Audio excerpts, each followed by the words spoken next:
علمت جريدتنا أن وفاء زوجة البرلماني المقتول عبد اللطيف مرداس كانت متزوجة بالفنان الشعبي سعيد ولد الحوات، وحسب مصادرنا حصلت وفاء على طلاقها من سعيد ولد الحوات حيث كانت زوجته الأولى. بعد ذلك تزوجها البرلماني مرداس وأنجبت منه 3 أطفال، بنتين وولد.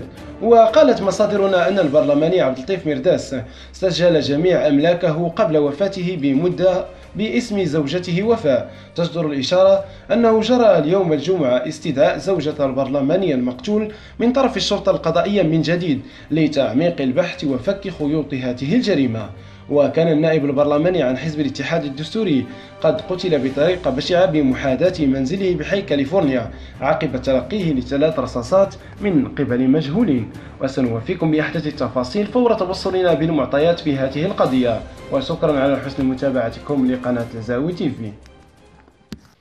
إذا أعجبك الفيديو فلا تنسى الضغط على زر لايك وترك تعليق، ولكي يصلك كل جديد اشترك في قناة لزاوي تيفي وفعل زر الجرس.